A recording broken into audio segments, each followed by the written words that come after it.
ဟေတုပစ္စယောအကုသိုလ်ကင်း၍ကုသိုလ်နှင့်ရှင်တွယ်ရပါစေတာအာရမဏပစ္စယောမျက်စိနှင့်နားဒီနိဗ္ဗာန်ကိုမျက်မှောက်ပြုရပါစေတာအဓိပတိပစ္စယောယုံနာနှစ်ပါးကိုစောင့်ရှောက်ထိန်းသိမ်းရပါစေတာအနန္တရပစ္စယောများလာစွာသောကုသိုလ်ရေးများကိုမျက်မှောက်ပြုရပါစေတာတမနန္ဒပစ္စယောယုံနှင့်အတူရှိသောတရားတို့ကိုမျက်မှောက်ပြုရပါစေတာတာဟဇဇပစ္စယောရုပ်ရုပ်ချင်းနာနာချင်းထင်ရှားစွာတည်ရပါစေတာ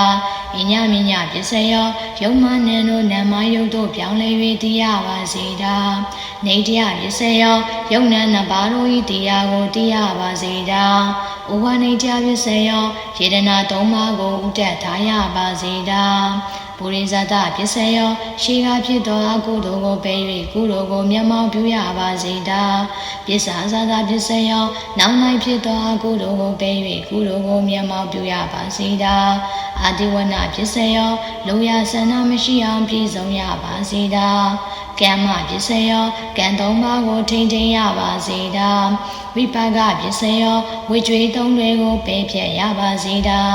အာဟာရပစ္စယောလုံရကိုပြည့်စုံစွာထောက်ပံ့နိုင်ကြပါစေတာဣန္ဒြိယပစ္စယောယုံနံကိုထိမ့်သိမ့်တတ်သောပညာနှင့်ပြည့်စုံရပါစေတာဇာနာပစ္စယောသူတော်ကောင်းတရားခုနှစ်ပါးဉာဏ်စဉ်၅ပါးတို့နှင့်ပြည့်စုံရပါစေတာ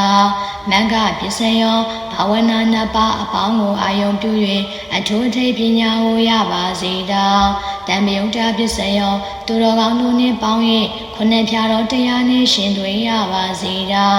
ဝိပယုံတပစ္စယောသူယုံမှနှင့်ဝေ၍အကုသိုလ်တို့ကင်းရှင်းရပါစေတာအဋ္ဌိပစ္စယောတမုဒိနေ၏အတိကိုဟုတ်မှန်စွာတရားပါစေတာနတ္ထိပစ္စယောပရမတ္တမရှိတရား၏အတိကိုမျက်မှောက်ပြုရပါစေတာဝိကဒပစ္စယောရှိ၌ပွင့်ကုန်ပြီးတော့ဘုရားတို့ကိုရှိခိုးရပါစေတာအာဝိကဒပစ္စယောပွင့်လန်းတန်းသောဘုရားတို့ကိုရှိခိုးရပါစေတာ